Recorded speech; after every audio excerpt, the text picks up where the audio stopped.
Welcome to Emovura Audiobooks channel. This is playlist of Emovura Crime Files, Rewind, where every story starts at the end.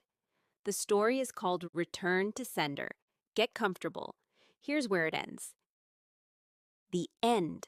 Owen Petrakis had delivered thousands of envelopes over his career, rain or shine, without once stopping to wonder what was inside any of them. Because a man who wonders about other people's mail doesn't last long in this job. This was the one that ended it. He'd barely stepped off the porch, mail satchel still swinging against his hip, the morning still cool enough for his breath to show, when two postal inspectors stepped out from an unmarked sedan parked across the street, badges already raised before he'd even reached the sidewalk. "Owen Petrakis," the taller one said, and Owen nodded before he'd even fully processed the question.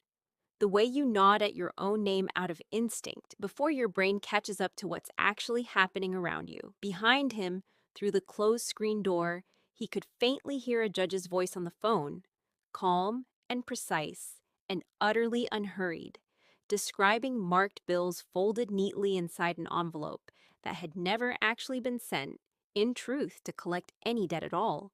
An envelope built specifically to catch whoever carried it next. And Owen realized, standing there with his satchel still on his shoulder, that it had caught exactly the person it was never supposed to. Hours earlier, that morning, Owen had no possible way of knowing the envelope resting in his bag had been quietly swapped overnight in a back room downtown, that the real blackmail letter now sat sealed inside an evidence bag on a detective's desk, photographed and logged, and what he actually carried instead was bait, arranged carefully after a previous target had finally, bravely gone to the police instead of quietly paying what was demanded of him month after month. He'd whistled on his route that morning, same as always, nodding to the same dog behind the same fence 3 houses down, stopping to let an elderly woman on Birch Street hand him a thank you card for Christmas, even though it was only March, completely unaware that somewhere behind him, 2 unmarked cars were already following his route at a careful distance, waiting to see exactly which door he'd knock on. Days earlier, 3 weeks into the arrangement, a soft-spoken man named Vance had promised Owen a modest but steady cut simply for delivering certain envelopes without ever asking a single question about their contents. Collections work, he called it, said with the same casual shrug you'd use to describe unpaid overtime at any ordinary job.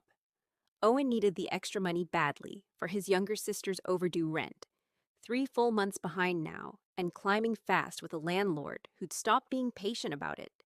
He'd met Vance at a laundromat, of all places, a chance conversation about a broken dryer that turned, within 20 minutes, into an offer Owen didn't ask enough questions about. He told himself, lying awake some nights afterward, that not opening the envelopes meant not really knowing anything at all about what he was carrying door to door for a stranger he'd met over a broken machine. Weeks earlier, Vance had built the entire scheme, patiently, out of the dead letter office where he'd worked quietly, and without much notice for 12 unremarkable years. Undeliverable mail nobody ever came to claim, drawer after drawer full of divorce filings, blurry affair photographs, half-finished financial confessions never meant to reach anyone at all, sitting in cardboard boxes gathering dust until somebody finally thought to read them properly. He started small, deliberately testing the whole idea on a single letter, a single modest anonymous demand aimed carefully at someone he judged unlikely to ever fight back or make noise about it. It grew steadily from there, the way these quiet things always seem to once nobody stops them the first time. The beginning. Vance had spent over a decade of his working life sorting other people's most private secrets into gray bins marked simply "Return to Sender," until one ordinary, forgettable gray afternoon, he finally decided that silence, much like postage itself, was something desperate people would happily pay for if you left them no other real choice in the matter.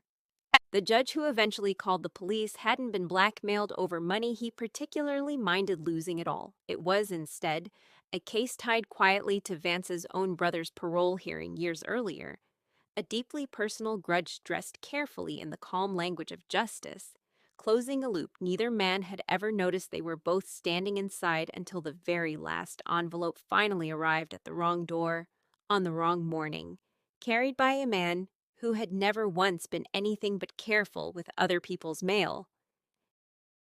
Thanks for rewinding this one with us on Emovura Crime Files.